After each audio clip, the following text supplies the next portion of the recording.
Macaulay ने क्या किया था? मैकॉले को भेजा गया था इंग्लैंड से बाकायदा एक मिशन पर, और वो मिशन क्या था? हिंदुस्तानी समाज को तोड़ना है, इसके लिए मैकॉले आया था। तो हिंदुस्तानी समाज को तोड़ने के लिए मैकॉले ने काफी अध्ययन किया था, और उस अध्ययन के बाद उसको जानकारी मिली कि हिंदुस्तानी समाज को तोड़ना है तो हिंदुस्तानी संस्कृति को तोड़ना पड़ेगा, नहीं तो ये समाज नहीं टूटेगा। और हिंदुस्तानी संस्कृति कैसे टूटेगी? बहुत अध्ययन करने के बाद मैकॉले इस निष्कर्ष पर पहुंचा कि हिंदुस्तानी संस्कृति जिस जगह से चलती है वो जगह तोड़ दो तो संस्कृति टूट जाएगी। तो वो जगह क्या थी? उसने कहा गुरुकुल, माने हिंदुस्तान में चलने वाले स्कूल्स और कॉलेजेस, जिनको बहुत सुंदर शब्द दिया गया है गुरुकुल। गुरुकुल से ज्यादा सुंदर शब्द कोई दूसरा नहीं है। स्कूल और कॉलेज उसकी तुलना में कहीं नहीं टिकता। तो गुरुकुल चलते थे इस देश में। और कैसे गुरुकुल चलते थे? बहुत कम लोगों को मालूम है हिंदुस्तान में शिक्षण की पद्धति जितनी मजबूत रही दुनिया में शायद ही किसी देश में होगी। अंग्रेजों के आंकड़े हैं, अंग्रेजों का एक ऑफिसर था एडम स्मिथ, उसने कुछ सर्वे किया था, और सर्वे किया था हमारे लिए नहीं, अपने स्वार्थ के लिए, कि हिंदुस्तान के गुरुकुलों को कैसे तोड़ना है उसके लिए पहले समझना चाहिए। तो उन्होंने सर्वे किया। उस सर्वे की एक रिपोर्ट ये बताती है कि 1835 के साल में हिंदुस्तान की साक्षरता का प्रतिशत 100% था।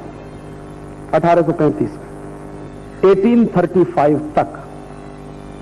और क्यों थे हम 100% लिटरेट? उसका उसने सबूत दिया कि हिंदुस्तान में मद्रास प्रेसिडेंसी में उसने जब सर्वे किया सबसे पहला, तो मद्रास प्रेसिडेंसी हिंदुस्तान का माने 1/3 हिस्सा, जिसमें पूरा कर्नाटक आता था, पूरा आंध्र प्रदेश आता था, तमिलनाडु आता था, केरल आता था, और उड़ीसा का काफी बड़ा इलाका आता था। इतना पूरा हिंदुस्तान माने मद्रास प्रेसिडेंसी।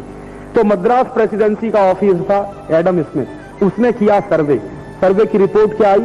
उसने कहा कि मद्रास प्रेसिडेंसी में कुल मिलाकर 1,47,000 गांव हैं, कुल मिलाकर पूरी प्रेसिडेंसी में। और मद्रास प्रेसिडेंसी में कुल मिलाकर 1,50,000 गुरुकुल हैं। ये उसका सर्वे है। आप जरा हिसाब लगाइए, हर गांव में एक गुरुकुल है, और हर गांव में एक गुरुकुल है माने हर गांव में एक स्कूल या कॉलेज है। और अगर हर गांव में एक स्कूल और कॉलेज है तो साक्षरता तो 100% होने ही वाली है।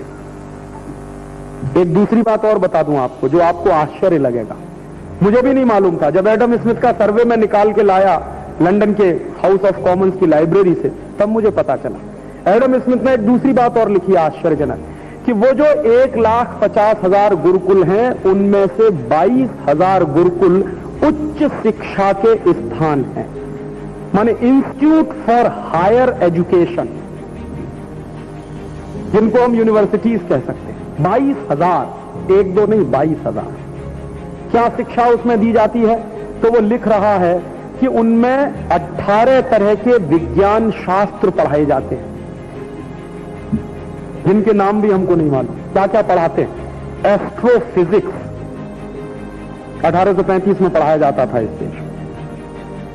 उसको संस्कृत में जो कहते थे, आज उसका इंग्लिश इक्विवेलेंट है एस्ट्रोफिजिक्स।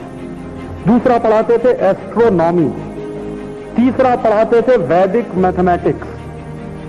और वैदिक मैथमेटिक्स के कैलकुलेशन ऐसे हैं कि आप 3-4 सूत्र सीख लीजिए, कैलकुलेटर से जल्दी कैलकुलेशन आप कर सकते हैं। वैदिक मैथमेटिक्स में ऐसे कई फॉर्मूले। हमारी एक कोई बहन है, उसका नाम है शकुंतला देवी, तो कहा जाता है कि वो कंप्यूटर से ज्यादा तेज चल, उनको कुछ नहीं मालूम, वैदिक मैथमेटिक्स की मास्टर है वो, बस और कुछ नहीं। तो वैदिक मैथमेटिक्स उनको इतना जबरदस्त आता है कि वो आप उनको 1000 संख्या का मल्टीप्लिकेशन दे दीजिए, सेकंड्स में वो जवाब दे सकती हैं। वो फॉर्मूले थे वैदिक मैथमेटिक्स में, वो पढ़ाया जाता था इसको। क्या पढ़ाया जाता था? नीति शास्त्र, जिसको आज हम कहते हैं मॉरल एजुकेशन। एक्चुअली वो था नीति शास्त्र। नीति शास्त्र में था, इसको समझिए, विज्ञान में और शास्त्र में फर्क होता है। नीति विज्ञान नहीं था, माने मॉरल साइंस नहीं था, नीति शास्त्र था। ऐसे ही था विधि शास्त्र, माने लॉ का एजुकेशन, वो भी शास्त्र था। और ऐसे 18 बड़े विज्ञान